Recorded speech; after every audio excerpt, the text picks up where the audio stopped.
Hello and welcome to Cassette Take, where you can eject wherever you want, but please don't forget to rewind. I'm Ethan, and I'm actually going solo today. Annmarie is not here, unfortunately.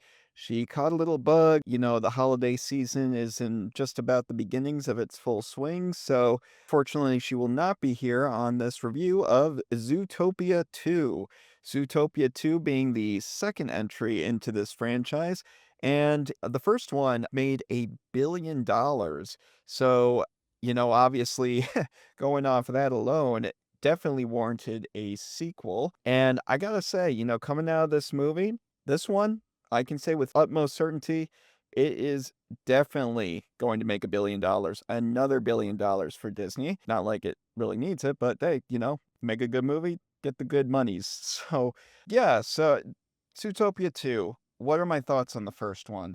My thoughts on the first one, I actually watched it a couple years late. I didn't watch it when it came out initially in 2016. Actually ended up only seeing it because of a film class I was taking at the time in college, where we had to write an essay about it.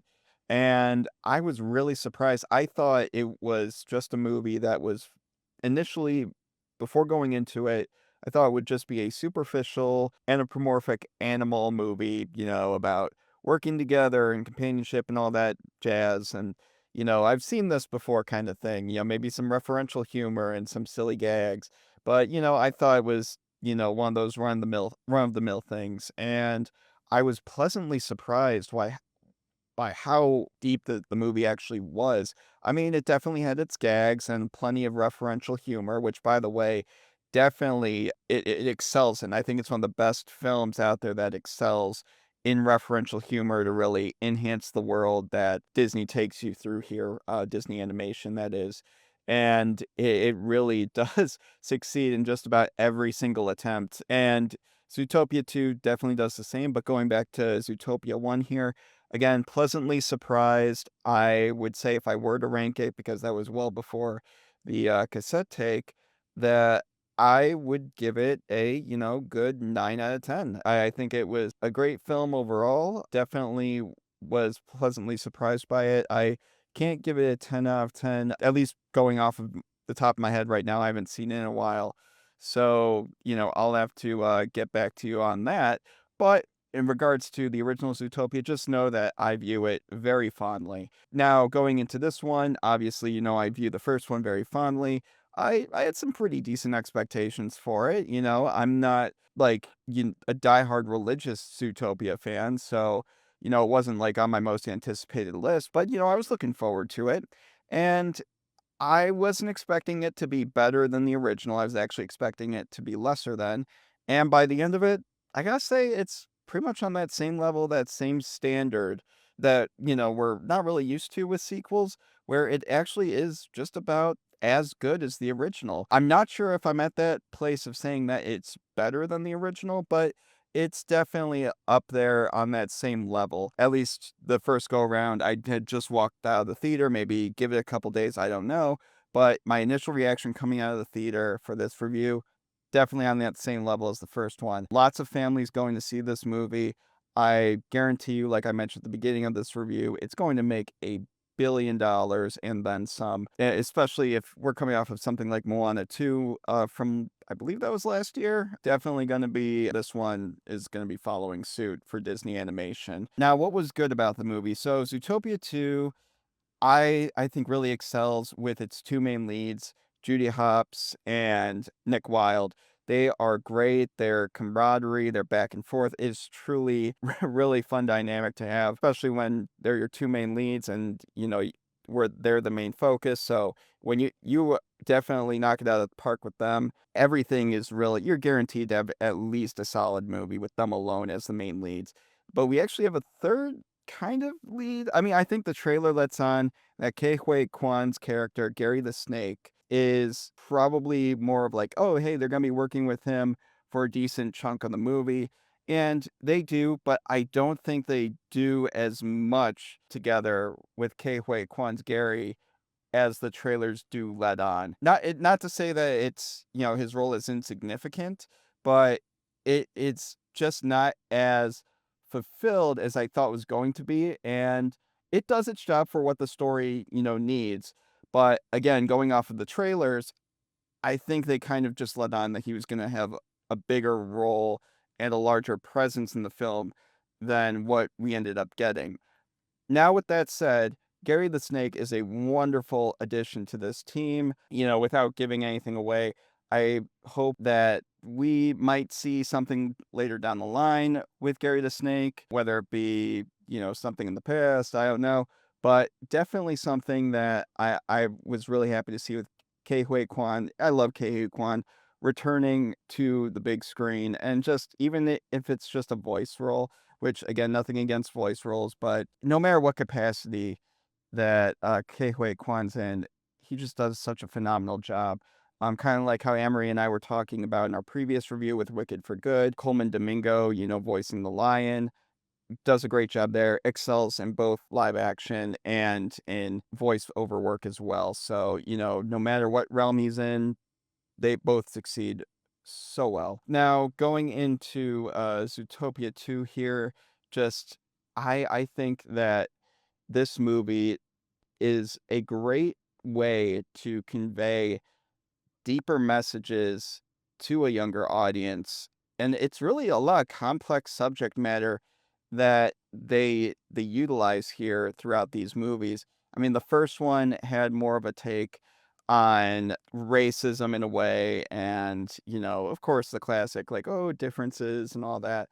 And this one still kind of plays into that, a little more into the gentrification side of things. And that's quite an issue to bring upon, a child, a young child, especially the ones I saw in that theater, very young children. And they really do convey it so well as to the issues with that situation, the complexities, but it does so with a warming smile on its face, even though it's like a topic that you immediately think negative.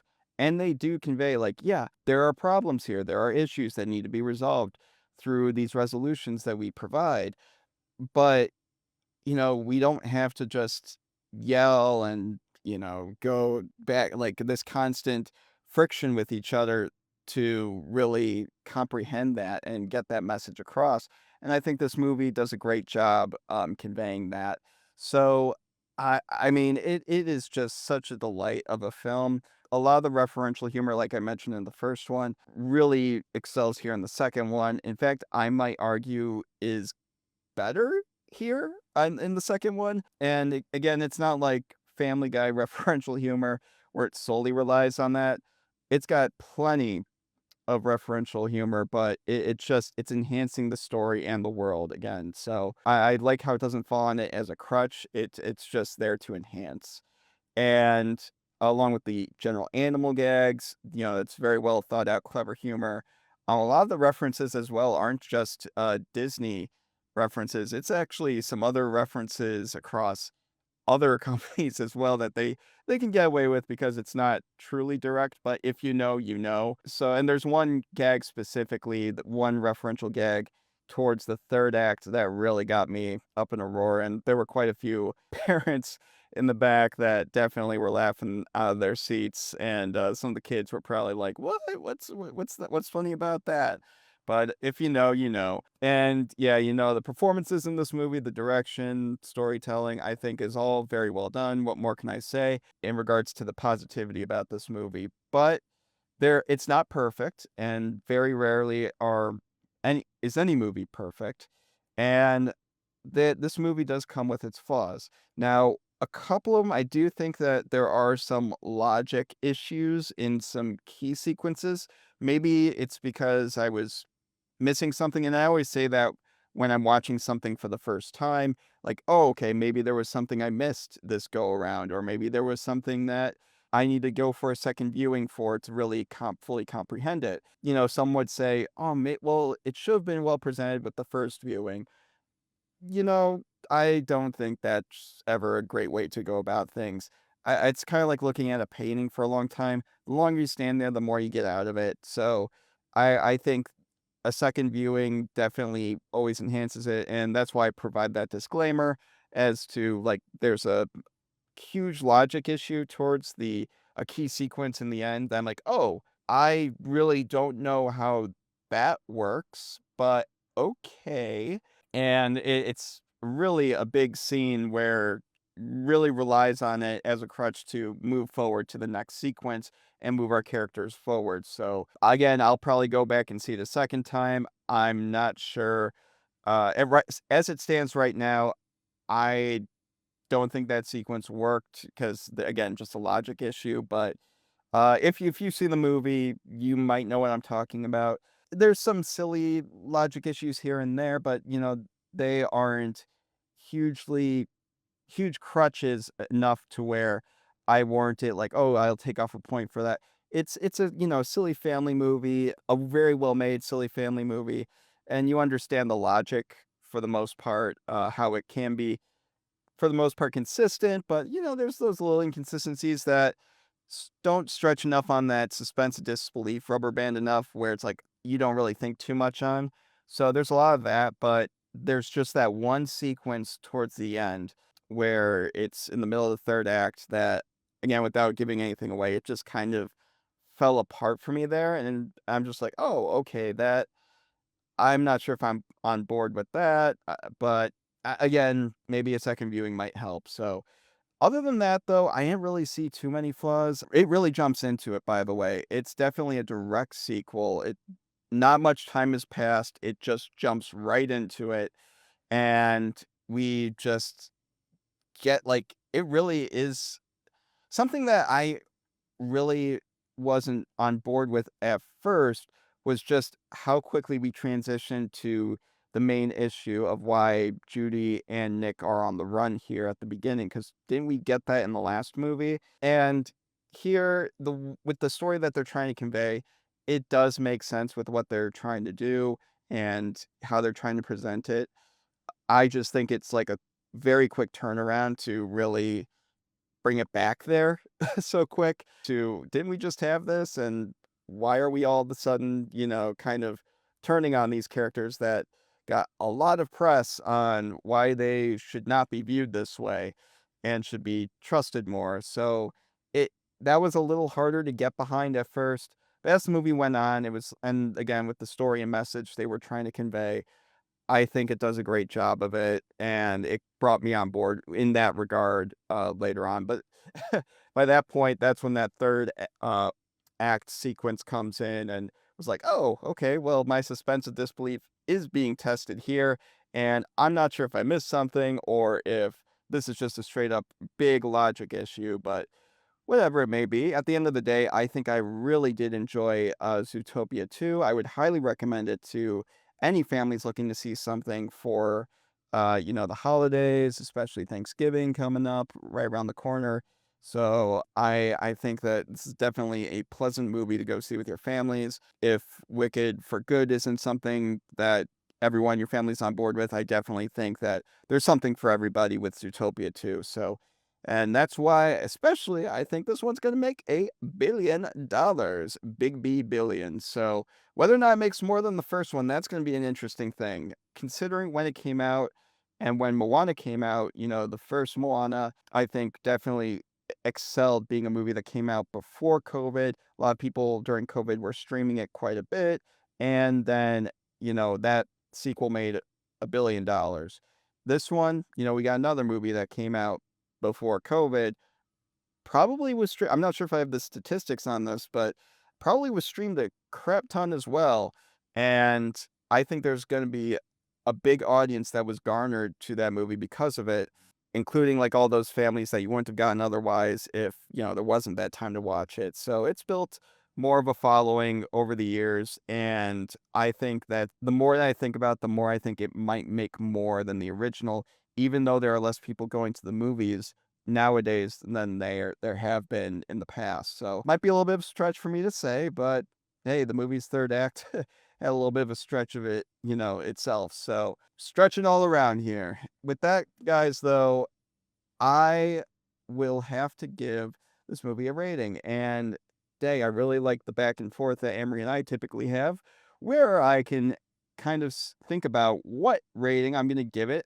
with the subject of that rating while she's giving her little opinions there. But I will say, out of 10 carrot recording devices, I would probably give Zootopia 2 a what, I mentioned at the beginning, it's the same level as that first Zootopia, so I'm gonna give it a 9 out of 10, same one I gave with the first one.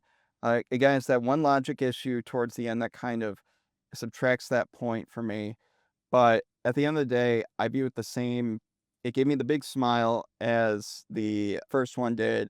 It definitely succeeds in conveying its message like the first one did, like a very complex message that you typically wouldn't see in a movie like this. And the way it's conveyed and presented, it's just so well done. So I gotta say, this movie is on that same level as the first one that succeeds in both. And in that regard, I will give it 10 carrot recording devices out of 10. Now, with that, guys, I'm curious to hear what you think. Have you seen Zootopia 2 yet? Did you like the first one? Do you think that that Zootopia 2 is going to make $1 billion like the first one? And if so, is it going to make more? Again, with all the considerations and different factors of, less people going to the movies now and the cult following, it might have developed more so on streaming. I mean, it was already a big movie, so I guess it wouldn't be a cult following, but bigger following as it was on streaming and during COVID and more people got to watch it. Do you think that this has a chance at making more than the original Zootopia? Whatever you're thinking, let us know your takes on our tapes in those comments down below. And with that, I think it's about time to wrap it. So, guys, thank you again for joining us on this episode of Cassette Take. We hope you haven't ejected thus far into the podcast, but whether you have or haven't, please don't forget to rewind. I've been Ethan, and hopefully Annmarie will be with you next time. But guys, take care and happy Thanksgiving.